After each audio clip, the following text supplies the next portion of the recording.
ভুল করে ফেলছেন, আরে ভুল তো সবাই করে। পাপ হয়েছে, আরে পাপ তো সবার আছে, আমরা সবাই পাপী। সিজদায় লুটিয়ে পড়ে বিশ্বনবী এই দোয়াটা পড়তেন। বনি ইসরাইলের এক লোক 500 বছর আল্লাহর ইবাদত করেছে। কয় বছর? কোথায় জানেন? সাগরের মাঝখানে এক পাহাড়, ওই পাহাড়ের উপরে বসে 500 বছর টানা আল্লাহর ইবাদত। দিনে আর রাতে একবার করে নিচে নামতেন। সেখানে আল্লাহ তাআলা পাথরের ভেতর থেকে তার জন্য মিঠা পানির ব্যবস্থা করে দিয়েছেন, আর একটা ডালিম গাছের ব্যবস্থা করে দিয়েছেন। সকালে নামলে একটা টসটসে ডালিম, রাতে নামলে টসটসে ডালিম। এগুলো খেয়ে খেয়ে 500 বছর সে আল্লাহর ইবাদত করেছে। আর সে আল্লাহর কাছে বলেছে, আল্লাহ আমি যখন মারা যাব সেজদারত অবস্থায় যেন মারা যাই। ঠিকই আল্লাহ সেজদারত অবস্থায় সাইয়েদনা আজরাইলকে পাঠিয়ে দিলেন। সেজদারত অবস্থায় লোকটা মারা গেল। 500 বছর ইবাদতের পরে আল্লাহর দরবারে কিয়ামতের কঠিন ময়দানে যখন লোকটা হাজির হয়ে যাবে, আল্লাহ বলবেন আদখিলু আবদি আল জান্নাতা বিরহমাতি, আমার বান্দাকে আমার দয়া আমার ভালোবাসা দিয়ে জান্নাতে ঢুকায়া দাও। 500 বছর ইবাদত করছে তো আমার দয়ায় আমার বান্দারে জান্নাত দাও।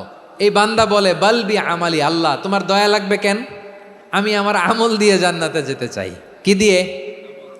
কথা বুঝে নাই বোধহয়। আল্লাহর এই বান্দা কি দিয়ে জান্নাতে ঢুকতে চায়?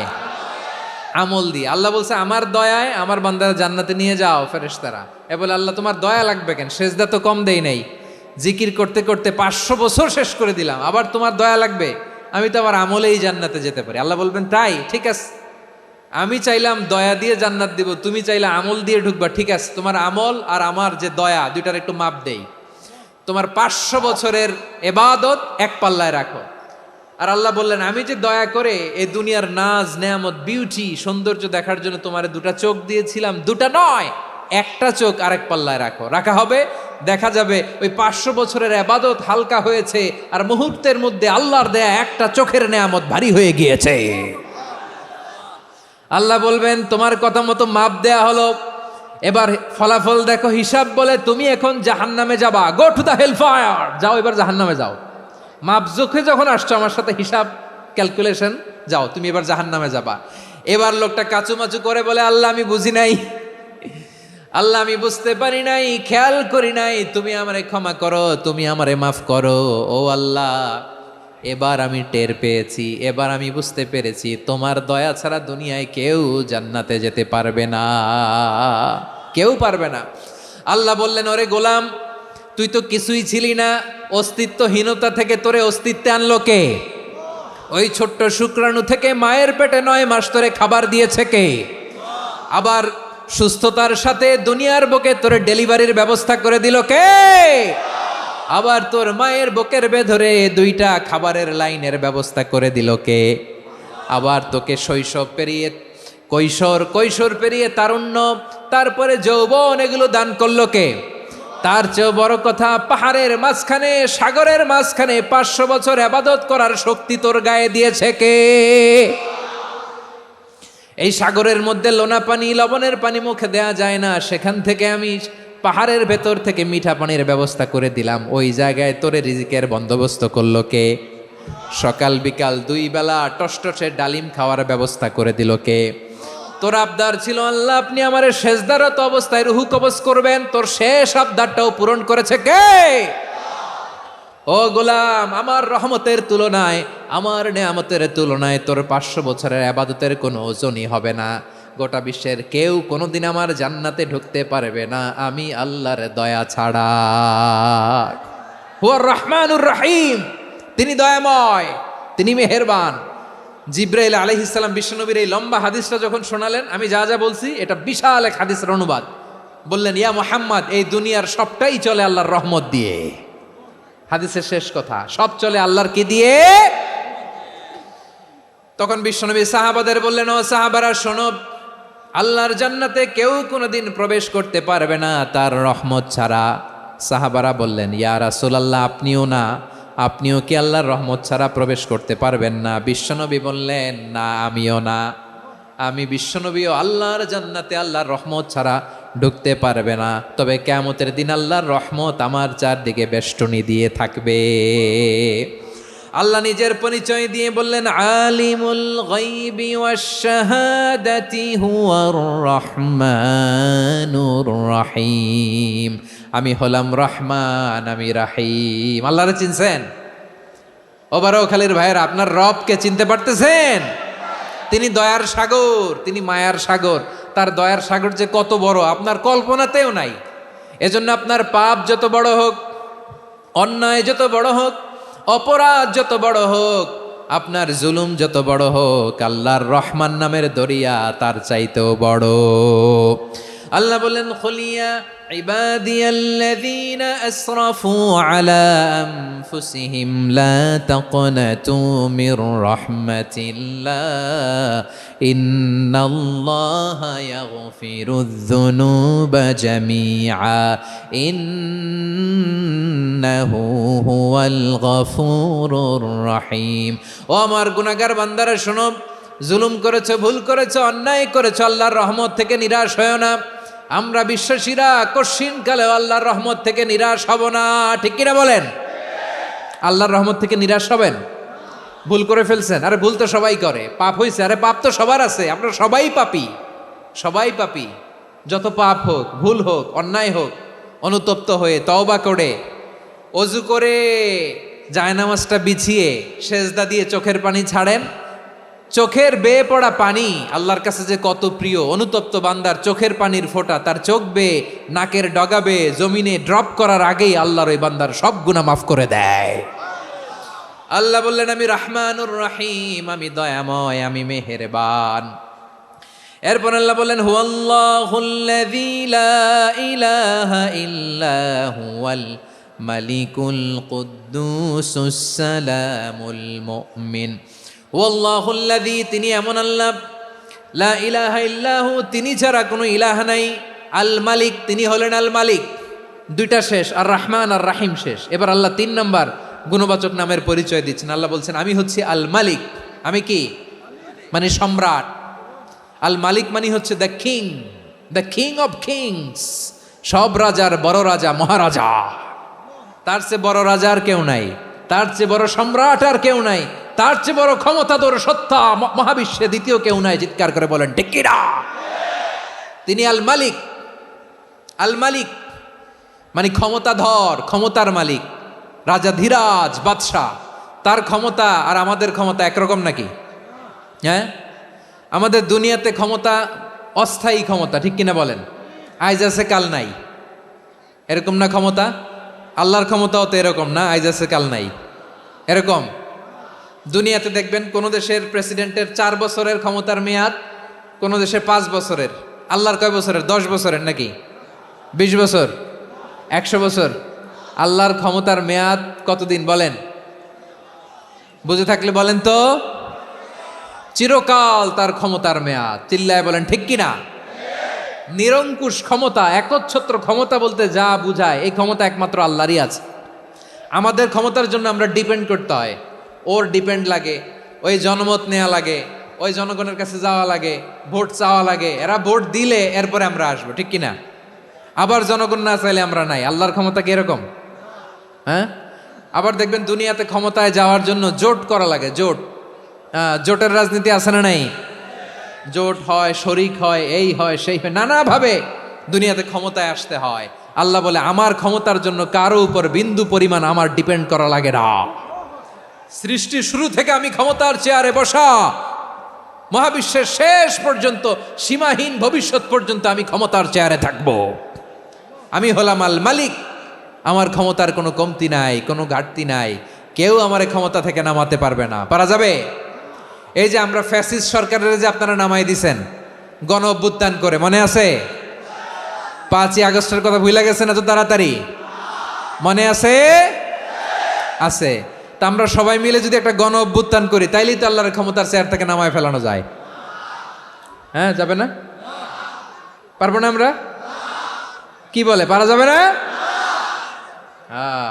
আচ্ছা, আমরা না হয় পারলাম না, জিন জাতি যদি আমাদের সাথে জয়েন করে, ম্যানকাইন্ডের সাথে জিনকাইন্ড, ইফ দে জয়েন আস, সবাই মিলে একটা গণ অভ্যুত্থান, রেভলিউশন, ডেমনস্ট্রেশন, প্রোটেস্ট, সবাই মিলে যদি একটা অভ্যুত্থান করি, তাইলেই তো আল্লাহর ক্ষমতা শেষ।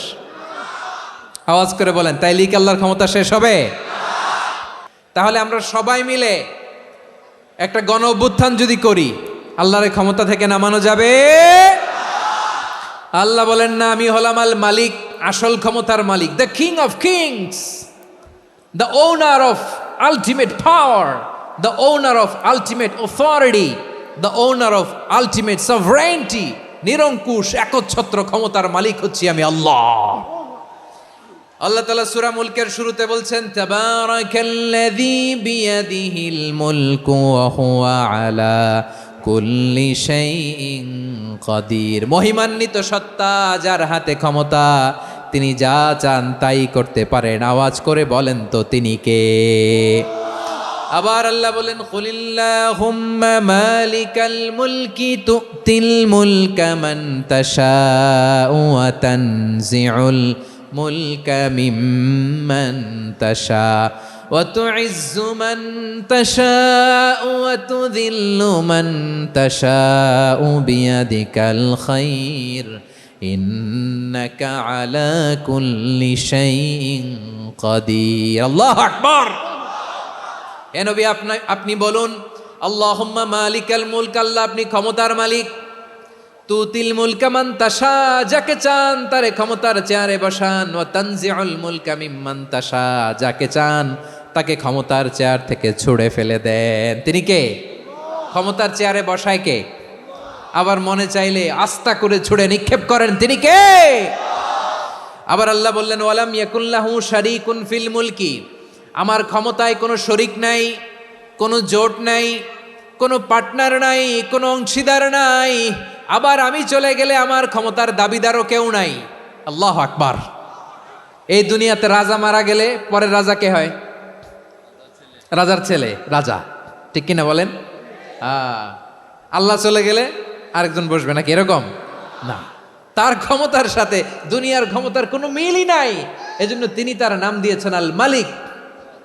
আল মালিক, the owner of power, the owner of ultimate power and sovereignty, the king of kings, সব রাজার বড় রাজা, মহারাজা আল মালিক, তিনি হচ্ছেন আল্লাহ। চিৎকার করে বলেন ঠিক কি না?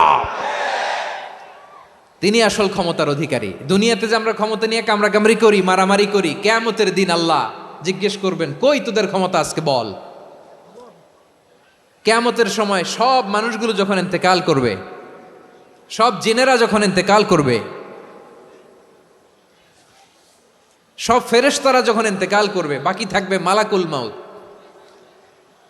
মালাকুল মাউত এসে বলবে, আল্লাহ আপনার কথা মতো সবাই শেষ, মানুষগুলো নাই, জিনগুলো নাই, আমার সতীর্থ ফেরেশতাগুলো নাই, মহাবিশ্বে আর কেউ নাই। আল্লাহ বলে, এখন কে আছে? মালাকুল মাউত বলবে, আল্লাহ তুমি আছো আর আমি। তুমি তো আল হাইয়্যু আল কাইয়্যুম, অবিনশ্বর, শাশ্বত, চিরঞ্জীব, কোনোদিন মরবা না, তুমি আছো আর তোমার গোলাম আমি আছি আজরাইল। মহাবিশ্বে কয়জন আছে মাত্র? জোরে বলেন। এক হচ্ছেন আর হচ্ছে মালাকুল মাউত। আল্লাহ তুমি আছো আমি আছি। আল্লাহ বলবে, ঠিক আছে, এবার তোমার মরণের পালা, মুত ইয়া মালাকাল মাউত, হে মৃত্যুর ফেরেশতা তুমি মরো। মালাকুল মাউত আল্লাহর আদেশ বাস্তবায়ন করতে যে বিকট একটা চিৎকার দিয়ে মৃত্যুবরণ করবে। ওই চিৎকার দুনিয়ার মানুষেরা, চিৎকারের আওয়াজ যদি দুনিয়ার মানুষেরা শুনতে পেত, দুনিয়ার মানুষের প্রত্যেকের কানের পর্দা ফেটে মুহূর্তের মধ্যে সব লাশ হয়ে জমিনে পড়ে রইত। ভয়ঙ্কর চিৎকার দিয়ে মালাকুল মাউত বিদায় নেবে, কেউ নাই। এবার বলেন তো, মহাবিশ্বে মহাশূন্য, কেউ নাই, উপরে নিচে সামনে পেছনে ডানে বায়ে কোনো সত্তা, কোনো জীবিত সত্তার আছে? একজন ছাড়া, তিনি কে? কুল্লু মান আলাইহা ফানি ওয়া ইয়াবকা ওয়াজহু রাব্বিকা যুল জালালি ওয়াল ইকরাম। পড়েন, ফাবিআইয়ি আলাই রাব্বিকুমা তুকাযযিবান। কেউ থাকবে না একজন ছাড়া, একজন ছাড়া। এই ড্রোন দেখে হাত নাড়ালে হবে? আমার দিকে তাকাইতে হবে, কথা শুনতে হবে। মহাবিশ্বে কেউ নাই একজন সত্তা ছাড়া। আওয়াজ করে বলেন, তিনি কে? এবার আল্লাহ ডেকে বলবেন, লিমানিল মুলকুল ইয়াউম, লিমানিল মুলকুল ইয়াউম, ক্ষমতা কার? Who belongs the kingdom today, who belongs the power authority today, who belongs the sovereignty today. আজকে ক্ষমতা কার? দুনিয়াতে ক্ষমতা নিয়ে এত কামড়াকামড়ি, দুনিয়াতে চেয়ার নিয়ে এত মারামারি, এত অত্যাচার, এত রক্তপাত, এত ব্লাডশেড। আজকে বলো তো ক্ষমতা কার? কার ক্ষমতা? মহাশূন্যে কোনো আওয়াজ নাই, শুধু আমার রবই বলবেন লিমানিল মুলকুল ইয়াউম, আজকে ক্ষমতা কার? কোনো আওয়াজ নাই, উত্তর দেওয়ার মতো জীবিত কোনো সত্তা নাই, ফলে কেউ উত্তর দিতে পারবে না। আল্লাহ নিজেই প্রশ্নের উত্তর দিয়ে বলবেন লিল্লাহিল ওয়াহিদিল কাহ্হার, একচ্ছত্র অধিপতি, ক্ষমতার মালিক আল্লাহ ছাড়া কারোর জন্য কোনো ক্ষমতা নাই। চিল্লায় বলেন ঠিক কিনা? তাহলে আর রহমান আর রাহিমের পরে আমরা জানলাম আমার আল্লাহর আরেকটা সুন্দর গুণবাচক নাম হচ্ছে আল মালিক। কি নাম? আল মালিক, মানে দ্য কিং, রাজাধিরাজ, সব রাজার বড় রাজা, মহারাজা। এরপরে 4 নম্বরে আল্লাহ বললেন আল কুদ্দুস, তিনি হলেন আল কুদ্দুস। আল কুদ্দুস মানে হচ্ছে অতি পবিত্র, মহাপবিত্র, the most holy, the absolutely pure, যার কোনো খুঁত নাই। আল্লাহর কোনো খুঁত আছে? তিনি মহাপবিত্র। আল্লাহর পবিত্রতা যখন আমরা বর্ণনা করি আল্লাহ খুশি হয়ে যান, কারণ তার সত্তার একটা বৈশিষ্ট্য হচ্ছে তিনি আল কুদ্দুস। বারোয়াখালীবাসী আল্লাহর নামটা একটু জপেন না, বলেন আল কুদ্দুস, সবাই আওয়াজ করে আল কুদ্দুস। অতি পবিত্র, তার মধ্যে কোনো অপবিত্রতার ছিটে ফোঁটা নাই, মহাপবিত্র, the most pure, the most holy, অতি পবিত্র। ফেরেশতারা বলেছিল আল্লাহ আপনি মানুষ কেন বানাবেন? নাহনু নুসাব্বিহু বিহামদিকা ওয়া নুকদ্দিসু লাক, এই যে নুকদ্দিসু কুদ্দুস পাইছেন? তারা বলেছিল আল্লাহ মানুষ কেন বানাবেন, মারামারি করবে, আমরাই তো ভালো, আমরাই আপনার মহিমা বর্ণনা করি, আমরাই আপনার পবিত্রতা বর্ণনা করি। নুকদ্দিসু লাক, তার মানে আল কুদ্দুস। আবার আমার নবী বিশ্বনবী যখন সিজদায় লুটিয়ে পড়তেন, আম্মা জানা এসে বলেন আমরা তো সিজদার মধ্যে সুবহানা রাব্বিয়াল আলা বলেই শেষ, কিন্তু বিশ্বনবী তাহাজ্জুদের নামাজে, নফল নামাজে, সুন্নত নামাজে 3 বার সুবহানা রাব্বিয়াল আলা তাসবিহ পড়ার পরে তিনি পড়তেন সুবহুন কুদ্দুসুন রাব্বুল মালাইকাতি ওয়ার রূহ। সুবহ কুদ্দুস রব্বুল মালাইকাতি ওয়ার রূহ। সিজদায় লুটিয়ে পড়ে বিশ্বনবী এই দোয়াটা পড়তেন নফল নামাজে, সুন্নাত নামাজে কিংবা তাহাজ্জুদের নামাজে। সুবহানা রাব্বিয়াল আলার পরে কি পড়তেন? সুবহুন, আওয়াজ করে বলেন সুবহুন কুদ্দুসুন রব্বুল মালাইকাতি ওয়ার রূহ। মানে আল্লাহ আপনি প্রশংসিত, আল্লাহ আপনি অতি পবিত্র, আপনি সব ফেরেশতা কুলের রব, ফেরেশতাদের সরদার জিব্রাইলের রব। সুবহানাল্লাহ। আজকে থেকে পড়বেন সিজদায়? হ্যাঁ, বারোখালীবাসী পড়বেন নাকি? হুজুর নামাজে তো পড়ি না। হ্যাঁ, এরকম নফল নামাজে, তাহাজ্জুদের নামাজে, সুন্নত নামাজে সিজদার যে তাসবিহ সুবহানা রাব্বিয়াল আলা 3 বার পড়ার পরে আমার ভাইয়েরা, মহিলা প্যান্ডেলে আমার যে মায়েরা বোনেরা আছে, আজকে তো রেকর্ড হয়ে যাবে, কালকেই ভিডিও পেয়ে যাবেন। 3 বার সুবহানা রাব্বিয়াল আলা পড়ার পরে পড়বেন সুবহুন কুদ্দুসুন রব্বুল মালাইকাতি ওয়ার রূহ। পড়বেন তো ইনশাআল্লাহ?